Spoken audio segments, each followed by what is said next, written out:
Hello everyone, देखिए अब किसी वेक्टर का मैग्नीट्यूड हम कैसे निकाल सकते हैं। देखो ज़रा, जैसे आपको एक वेक्टर दिया हुआ है ए वेक्टर, और जैसे एक जनरल फॉर्म में हम अभी समझा रहे हैं आपको, ठीक है। फिर इसको मैं एग्जांपल में दूंगा आपको कि जो एक जैसे हम कहें किसी क्वेश्चन की फॉर्म में, ठीक है। जनरल फॉर्म में समझते हैं पहले, ए एक्स आई कैप प्लस ए वाई जे कैप प्लस ए जेड के कैप, इस तरीके से है, ठीक है। इसका मतलब ये है कि जैसे मान लो कोई वेक्टर आपको ऐसा दिया हुआ है 2 आई कैप प्लस 3 जे कैप प्लस 4 के कैप, ऐसे समझ लो। तो ये जो 2 है ये क्या है, ए एक्स है, मतलब एक्स के लॉन्ग, क्योंकि आई कैप आपको पता है क्या होता है, एक्स एक्सिस के लॉन्ग होता है। तो ये ए एक्स मतलब क्या है आपके पास, ये 2 है एक्स एक्सिस के लॉन्ग, और ए वाई क्या है, ये 3, ठीक है, वाई एक्सिस के लॉन्ग। और ये जो ए जेड है ये क्या है यहाँ पर, ये 4 है जेड के लॉन्ग, ठीक है। तो ये इस तरीके से इसमें डिस्टिंग्विश किया, क्योंकि सबको ए लिख देते तो फिर कन्फ्यूज़ हो जाते आप, ठीक है ना। तो ए एक्स का मतलब क्या है यहाँ पर, ये 2। अगर मैं सबको ए लिख देता तो सारे ए थोड़ी हो सकते थे, ये अलग अलग वैल्यूज़ हैं, तो इसलिए ए वाई ए जेड, यहाँ पर भी ए वाई ए जेड हो गया ये हमारा, ठीक है। जैसे मैग्नीट्यूड हमें निकालना है तो हमें पता है मैग्नीट्यूड के लिए हम क्या लगा देते हैं, मोड, और ये रूट में वैल्यूज़ आएंगी, देखो मल्टीप्लायर ऑफ आई कैप के साथ जो मल्टीप्लाई हो रहा है ए एक्स उसका स्क्वायर, मतलब ये इस तरीके से है ए एक्स का स्क्वायर, प्लस में मल्टीप्लायर ऑफ जे कैप के साथ जो मल्टीप्लायर है उसका स्क्वायर, मतलब ए वाई का स्क्वायर, प्लस मल्टीप्लायर ऑफ के कैप के साथ जो मल्टीप्लाई है यानी कि ए जेड इसका स्क्वायर। तो ये हमारे पास मैग्नीट्यूड आ जाता है। कि क्लियर है या नहीं बताओ, वेक्टर का मैग्नीट्यूड इस तरीके से निकलता है। जैसे एग्जाम्पल पे आप समझ लो, जैसे मैं कहूँ ए वेक्टर आपको दिया हुआ है, मान लो 3 आई कैप प्लस में 2 जे कैप एंड प्लस में 4 के कैप, इसका मैग्नीट्यूड आपको निकालना है।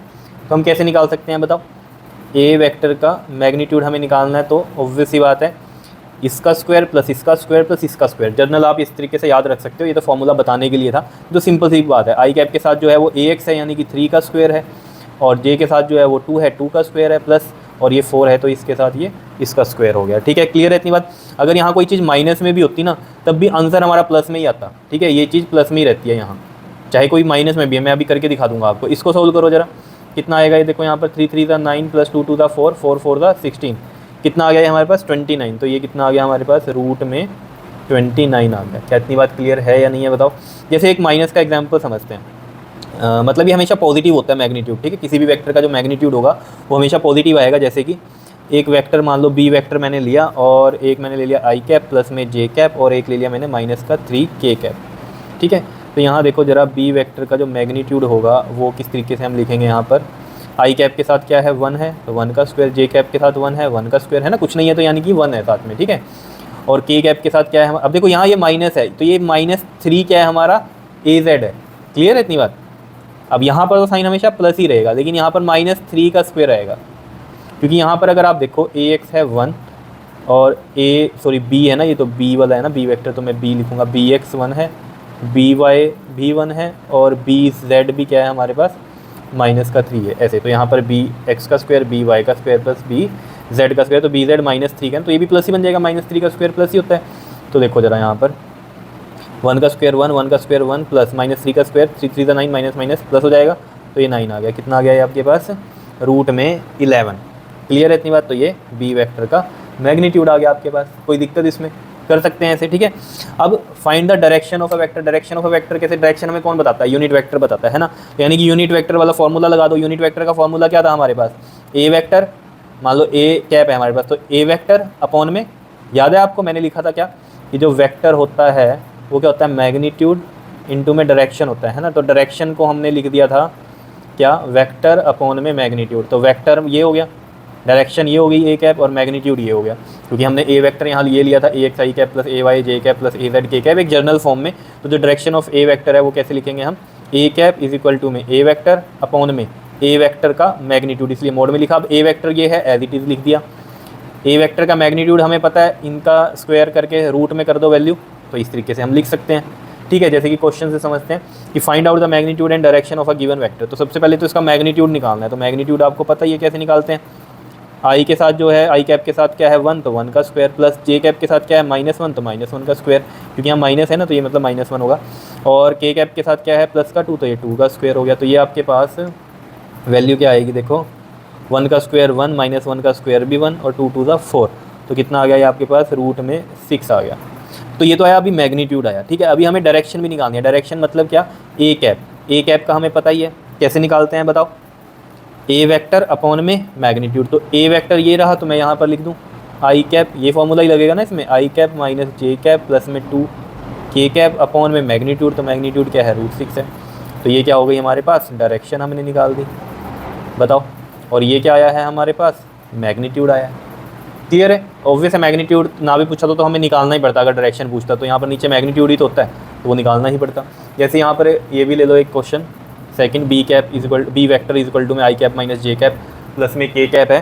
तो इसको देखो ज़रा, सबसे पहले हम इसका मैग्नीट्यूड निकाल लेते हैं। मैग्नीट्यूड सिंपल ही है, अब तो आपको समझ में आ गया होगा, फॉर्मूला याद करने की ज़रूरत ही नहीं है। आई कैप के साथ 1 है तो 1 का स्क्वायर, एक तरह से कह लो क्या, इनके कोफिशिएंट्स ऐसे बोल सकते हैं हम। जे कैप के साथ क्या है -1, तो -1 का स्क्वायर प्लस में के कैप के साथ क्या है 1 का स्क्वायर, तो ये 1 का स्क्वायर 1 प्लस -1 का स्क्वायर भी 1 प्लस 1 का स्क्वायर 1, तो कितना आ गया ये √3। ये तो आ गया हमारे पास क्या इधर मैग्नीट्यूड। तो डायरेक्शन हमें निकालनी है, तो ऑब्वियस ही बात है डायरेक्शन के लिए हमने कैसे करेंगे, बी वेक्टर अपॉन में बी वेक्टर का मैग्नीट्यूड, और ये बी कैप बन जाएगा, है ना। यहाँ पर भी अगर आप लिखना चाहो तो A cap is equal to में ए वेक्टर अपॉन में ए वेक्टर का मैग्नीट्यूड, ऐसे लिखते हैं हम, ठीक है। तो यहाँ पर लिख दो अब b vector, sorry b cap is equal to में बी वेक्टर क्या है हमारे पास, i cap minus j cap plus में के कैप, और बी वेक्टर का मैग्नीट्यूड कितना है √3 है। तो ये हमारे पास इसका आंसर आ गया। ये क्या आ गई, डायरेक्शन, और ये आ गया मैग्नीट्यूड। सिंपल सी बात है, आया समझ में। अब हम इसमें एक क्वेश्चन कर लेते हैं, थोड़ा सा आपको और क्लियरिटी हो जाएगी, थोड़ा सा अलग है ये। देखो जैसे आपके पास क्वेश्चन है कि if c cap is equal to में 0.6 i cap plus x j cap then find out the value of x. तो हम कैसे निकाल सकते हैं, देखो हमें पता है यहाँ पर इसका जो मैग्नीट्यूड है वो हम कैसे निकाल सकते हैं इस वेक्टर का। देखो सी कैप का मैग्नीट्यूड हम कैसे निकाल सकते हैं, अंडर रूट में 0.6 का स्क्वायर, आई कैप के साथ जो वैल्यू, और जे कैप के साथ क्या है एक्स है, तो एक्स का स्क्वायर। अब हमें ये पता है ऑलरेडी कि ये सी कैप है, यानी कि एक यूनिट वेक्टर है। यूनिट वेक्टर का जो मैग्नीट्यूड होता है वो क्या होता है, 1 होता है ना। यूनिट वेक्टर का आंसर 1 होता है, तो ये 1 है, ये हमें पता चल गया। और यहाँ से देखो ज़रा, रूट में ये हमारे पास कितना है 0.6 का स्क्वायर प्लस में एक्स का स्क्वायर, ये है। अब स्क्वेयरिंग ऑन बोथ साइड कर दो, स्क्वेयरिंग ऑन बोथ साइड, तो देखो ज़रा क्या होगा, सिंपल है, समझ में आ गया होगा। अब आपके मेन तो यही कंसेप्ट था कि यहाँ पर वैल्यू 1 रखनी है, तो 1 का स्क्वायर और ये वैल्यू जो है 0.6 का स्क्वायर प्लस में एक्स का स्क्वायर और इसका स्क्वायर, तो रूट इससे कट गया, 1 का स्क्वायर 1, ये कितना बचा 0.6 इंटू 0.6 0.36 प्लस में ये एक्स का स्क्वायर, ठीक है ना। 0.6 को मल्टीप्लाई करो 0.6, 6 6 36, एक पॉइंट छोड़ के या इधर ये एक इधर से, तो टोटल 2 पॉइंट छोड़ के 2 पॉइंट छोड़ के पॉइंट लगाओ, ऐसे करते हैं हम, ठीक है। अब एक्स स्क्वायर निकालना है, देखो 1 माइनस में 0.36 हो जाएगा, ये एक्स स्क्वायर है, इसको माइनस करोगे ना तो 0.64 आएगा। 1.00 में से 0.36 माइनस करो, 10 में से 6 गया 4, 9 में से 3 गया 6, और ये 0.64, और ये रहा एक्स स्क्वायर। अब मैं इसको डायरेक्ट भी लिख सकता हूँ कि एक्स का आंसर क्या होगा, ऑब्वियस ही बात है, स्क्वायर हटता है तो इधर रूट जाता है, ये पता है ना कहानी। नहीं तो square root on both side करोगे तो इधर रूट आएगा, इधर भी रूट आएगा, रूट से स्क्वायर कट जाएगा तो एक्स बचेगा, और ये रूट, नहीं तो डायरेक्ट याद रखो स्क्वेयरिंग हटा के इधर रूट आ जाएगा, ठीक है। अब इसको मैं डायरेक्ट 0.8 लिख सकता हूँ, लेकिन फिर भी आपको समझाने के लिए देखो 64 का पॉइंट हटाएंगे तो 100 आएगा नीचे। 64 का रूट सभी को पता है क्या होता है 8, है ना, 8 8 64, और 100 का रूट क्या होता है 10 होता है, ठीक है। और 10 हटाएंगे तो ये 0.8 बन जाएगा, तो एक्स की वैल्यू आ गई कितनी 0.8। इस तरीके से हम यहाँ पर आंसर अपना निकाल सकते हैं। क्या इतनी बात क्लियर है, बताओ, आया समझ में।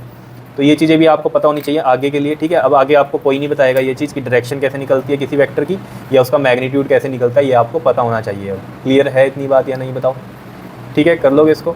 ओके जी, थैंक यू।